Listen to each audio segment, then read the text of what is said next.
My name is Dr. Edwin Bien. I'm a wellness and integrative medical practitioner for more than 30 years. Early on in my career of graduation, I was able to meet very influential persons who introduced me to the practice of natural and wellness medicine. I have never looked back at nakita ko kung gaano kaganda ito para sa aking mga pasyente. From the usual hospital medicine to the natural and complementary approaches. And this is where I was introduced to wonderful products over the next 30 years. At yung mga products na yon ang nagagamit ko ngayon for patients, especially those with chronic and degenerative, usually lifestyle diseases. So I hope samahan niyo po ako as I explain a lot of these wonderful technologies to help you, your health, using the natural way. One of the most common reason and explanation for many illnesses today is due to inflammation. How do doctors diagnose inflammation? How will you know that there is inflammation going on inside your body? Well, first of all, there would be heat. And then there would be redness. It will be followed by swelling. And with the swelling will come pain. And with pain, there will be loss of function. What is happening inside our body? Well, there is a release of certain chemicals, natural chemicals called bradykinin and histamine, which is a neurological response. Now, this bradykinin and histamine is supposed to protect us, but sometimes they go way beyond what is normal. There are two types of inflammation. One is acute, which happens immediately or after a few hours. And the other one, and more devastating, is chronic inflammation, which means there is frequent and regular acute inflammation happening. Now, this chronic inflammation can damage bodily organs. We understand you as patients. Kapag nagpunta po kayo sa doktor at nararamdaman po ninyo ang kirot at pamamaga, minsan ay pagmamanas pa. And you are worried kung ano na ang nangyayari sa inyong katawan. So as doctors, after doing all the diagnostic procedures, we suggest some treatments. And right now, the usual treatment that are being given sa mga pasyente ay NSAID or non-steroidal anti-inflammatory medications.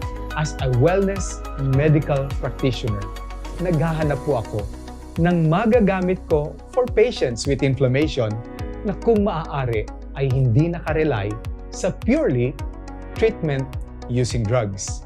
And that is where I was introduced to FIR or FAR infrared therapies.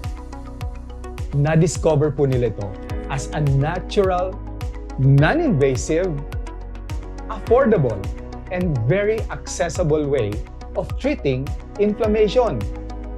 Ang maganda po dito, it can penetrate the skin layer up to 2 to 7 centimeters deep, reaching up to the cartilages, up to the tendons and the muscles to give relaxation.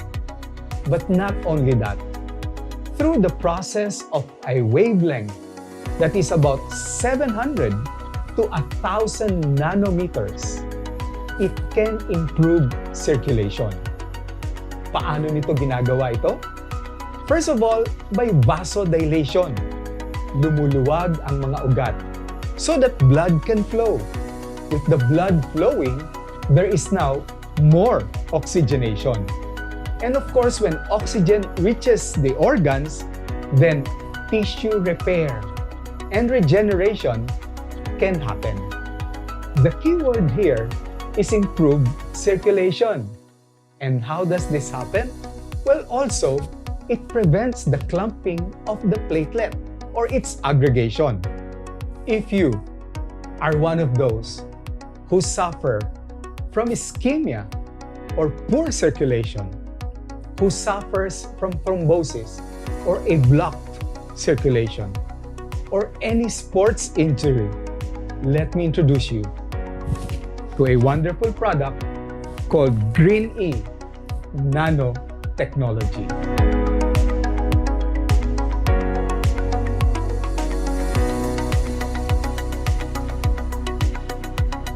Green E Nanotechnology product, a product that has received FDA approval from the USA, as well as, of course, from Taiwan, with certification from their Department of Health, their Veterans General Hospital, and their own FDA.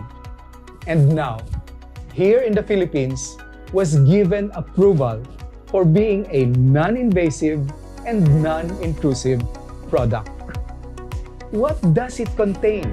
How does it help this wonderful benefit to our body? Well, because of its materials. The materials come from Germany, like germanium and of course, titanium.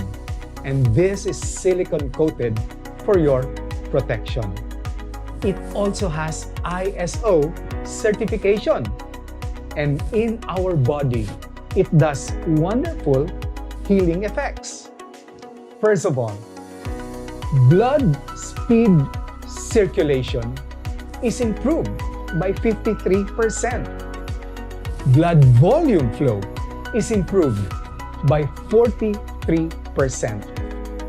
What happens then is oxygen is flowing and carbon dioxide is removed from the body.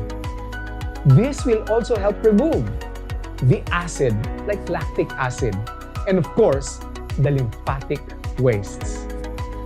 This wonderful nanotechnology product is brought to you by Dr. Liang, who has received a National Invention for Biotechnology Award given by Taiwan. And from Korea, a Special Invention Award as well. As a medical doctor, na nagtatrust po kayo, sana may natutunan kayo at sana magamit po ninyo ang mga payo na ibinibigay natin. We have combined the best technologies and the best inventions with the least amount of complications and as much as possible to reduce your medication. Ang inflammation po can happen to anyone and it can result in many diseases and not only pain. I hope matulungan po kayo with what we have mentioned. This is Dr. Edwin saying good health and God bless everyone.